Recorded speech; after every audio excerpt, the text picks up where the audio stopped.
বাহলুল মনে করেন ও বাচ্চা এরকম হাদিয়া তো পাই নাই, কি ব্যাপার? বাচ্চা বলে টেনশন করিও না, তোমার এই ছুরিটা দেওয়ার পরে আমার কিছু কথা আছে, শোনো। বলে কি কথা? বলে আমি তোমাকে এই জিনিসটা হাদিয়া দেওয়ার পিছনে বিশেষ একটা মাহাত্ম্য গুরুত্ব লুকায়িত আছে। বলে এই জন্য তোমাকে হাদিয়া দিলাম, কারণ এই জামানার ভিতরে তোমার চাইতে বোকা মানুষ আমি পৃথিবীতে আর পাই নাই, তোমাকেই পাইছি, এই জন্য তোমাকে ছুরিটা হাদিয়া দিয়া দিলাম।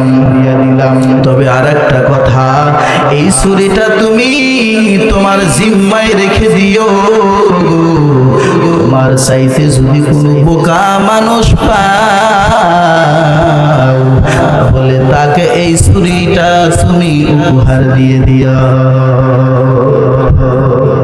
মাইলে মুমিন সুয়ে মুমিন মিশাওয়াজ, মাইলে কাফের সুয়ে কাফের মিশাওয়াজ। এক জামানা সোহবতে বা আউলিয়া বেরাদ 100 সালে তক বেরিয়া। বাহলুল সুন্দর করে তার ছুরিটা সুন্দর করে বাদশার ছুরিটা বুকের ভিতরে নিয়ে ওখান থেকে বিদায় হয়ে গেল। দীর্ঘদিন বাদশার সাথে আর যোগাযোগ নাই। হঠাৎ করে খবর পাইলেন বাদশা হারুন আর রশিদ অসুস্থ হয়ে গেছে, মারাত্মক ধরনের অসুস্থ, বাঁচেই না। বাদশার খবর শুনিয়া বাহলুল হাজির হয়ে গেছে, বাদশার দরবারে হাজির, বাদশাকে সালাম। ও বাদশা, আপনার সুস্থের জন্য আমি হাজির হয়েছি, তবে বাদশা নামদার আপনার যে অবস্থা মনে হয় আপনি বেশি দিন আর বাঁচবেন না, তবে আপনি এমন অবস্থায় পতিত হয়েছেন। বলে বাহলুল বসো, তোমার সাথে আমার কিছু কথা আছে, তুমি আসছো তো ভালো হয়েছে, না আসলে আমি টাকার জন্য পাঠাইতাম। বাহলুল জানো কি আমি একটা লম্বা সফরে রওনা দিয়েছি। বাহলুল বলেন না আপনি তো জানি না।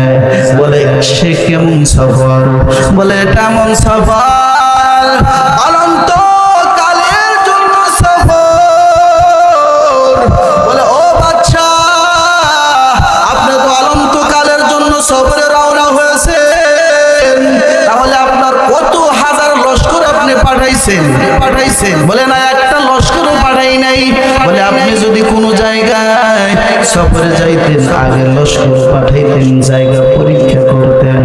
বলে ও বাহলুল, আসলে তুমি তো আসলেই মাজনুন গোছের ব্যক্তি দেখি, এমন একটা জায়গা যেই জায়গায় লস্কর পাঠানো যায় না। বলে ও বাচ্চা, তাহলে ওই জায়গায় কি আপনি তাবু ঘিরে আসছেন নাকি? বলে না, সেইখানে তাবু ধরা যায় না। বলে আপনি তো ওই জায়গায় লস্কর পাঠান নাই, জায়গাটাও পরিদর্শন করেন নাই, কোনো তাবু করেন নাই, তাহলে আপনি তো কোনো প্রস্তুতি নেন নাই। বলে এটা কেমন জায়গা?